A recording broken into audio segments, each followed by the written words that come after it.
그때 예수님께서 티로 지역으로 가셨다. 그리고 어떤 집으로 들어가셨는데 아무에게도 알려지기를 원하지 않으셨으나 결국 숨어 계실 수가 없었다. 더러운 영이 들린 딸을 둔 어떤 부인이 곧바로 예수님의 소문을 듣고 와서 그분 발 앞에 엎드렸다.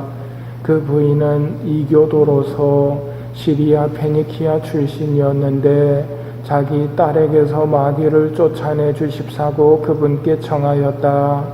예수님께서는 그 여자에게 먼저 자녀들을 배불리 먹여야 한다.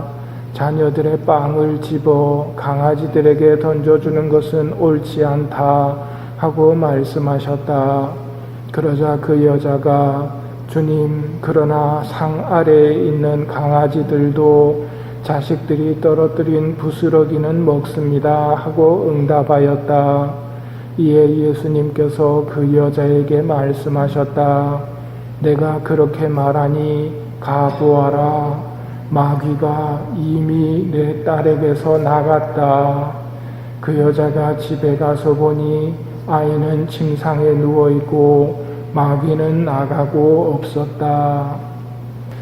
오늘은 루르드 성모님의 첫 발현이 있었던 날로 교회는 이 날을 세계 병자의 날로 지내며 병자들과 병자를 돌보는 이들을 위해 기도합니다. 성모님은 자신이 누구인지 묻는 벨라데타의 물음에 나는 원죄 없는 잉태이다 라고 밝히시며 우리에게 회개가 필요한 죄인들을 위해 기도하라는 메시지를 남기셨습니다. 원죄 없는 잉태라는 말은 하느님의 말씀을 믿지 않고 뱀의 말을 들은 인류의 죄인 원죄가 없는 분이 성모님이며 이는 잉태되실 구세주에게 당연히 필요한 준비인 것입니다. 성모님의 원죄 없는 잉태로 이제 뱀은 머지않아 두 번째 아담과 하와에 의해 대가리가 밟힐 것입니다. 성모님이 우리에게 말씀하신 회개란 하늘나라로 방향을 잡는 것을 말합니다. 땅만 쳐다보며 살다가는 하늘나라를 잃어버리기에 회개의 삶이라는 것은 한번 했다 해서 끝날 것이 아니라 매일 계속되어야 할 일이라고 생각해야 합니다. 죄인들의 회개에 필요한 것이 무엇일까요? 기도, 그리고 십자가, 즉 고통입니다.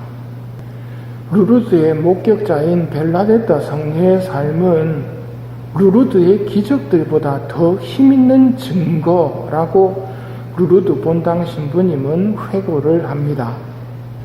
벨라데타는 사람들이 자신을 성모님 메시지의 전달자로 혹은 기적을 행하는 사람으로 추앙하는 것을 가장 싫어했고 경계했습니다. 벨라데타 성녀가 수녀원에 들어갔을 때 성녀는 불신하며 던지는 질문들, 일부 동료들의 시샘으로 힘든 시간을 보냈으며 무릎 종양과 폐결핵으로 고통을 받아야 했습니다. 이렇게 성녀가 아프다고 하면 꾀병 취급을 하거나 루르드 샘물이 있지 않느냐 하는 말이 돌아왔습니다. 하지만 성녀는 그 루르드 샘물은 저를 위한 것이 아닙니다 하고 말하며 자신의 고통을 죄인들의 회개를 위해 봉헌했습니다. 그리고 자주 이런 말을 했습니다. 성모님께서는 나에게 이 세상에서의 행복은 약속해 주시지 않으셨습니다만 저 세상에서의 행복은 보장해 주셨지요. 그러니까 아프면서도 기쁠 수 있는 것입니다. 여기 있는 우리 모두도 다 저 세상에서의 행복이 보장되어 있습니다. 우리는 세례를 통해 하느님의 자녀가 되었습니다. 비록 내가 좀 못 살고 부족해도 우리는 뉘우치기에 다 용서받고 보장된 그 자리를 차지할 거예요. 그러니까 좀 힘들어도 영원한 하늘나라를 보며 행복해해야 하는데 사람들은 딴 곳을 보며 불평을 해요. 하고 말하며 망덕으로 하늘나라를 바라보기를 권했습니다. 오늘 복음에서 만나는 이방인 여인은 마귀에게서 딸을 구해달라는 청을 거절하시는 듯한 예수님의 말씀에도 포기하지 않고 꾸준히 청합니다. 이런 모습이 참 믿음이 무엇인지를 보여줍니다. 항구함은 믿음입니다. 이 백성이 입술로는 나를 공경하지만 그 마음은 내게서 멀리 떠나 있다고 했던 이스라엘 사람들과는 달리 이방인이었던 이 여인이 하느님을 감동시키고 예수님께 기쁨을 드리는 믿음을 보이고 있습니다. 마귀가 이미 내 딸에게서 나갔다. 이미 내 딸에게서 나갔다라는 말씀을 보면서 이미 나갔다면 구마를 부탁하러 온 여인을 앞에 두고 자녀에게 먹일 빵을 강아지들에게 주는 것은 옳지 않다. 왜 이런 말을 하셨을까? 예수님께서 이 여인에게 이런 말씀을 하시면서 여인의 믿음을 키워가고 계셨던 것이었고, 이렇게 말씀하심으로써 그 여인이 받을 공로를 크게 만들어주고 계셨던 것입니다. 그녀가 받았던 구마는 이미 이루어져 있었고 그녀의 신심과 하늘에서 받을 상이 클 것이다에 해당되는 행복한 사람으로 만들어주고 있었던 것이지요. 즉 고통은 사람을 키워주고 하늘에서 받을 공로를 키워줍니다. 여러분들도 경험해 보셨을 겁니다. 기도를 하고 미사를 하는 게 참 기뻤는데 왜 오늘은 이렇게 성당 가기가 싫을까? 왜 이렇게 기도하기가 싫을까? 왜 그럴까요? 지금 여러분의 공로를 키워주시기 위해서 예수님께서 여러분에게 십자가를 허락하시는 시간들입니다.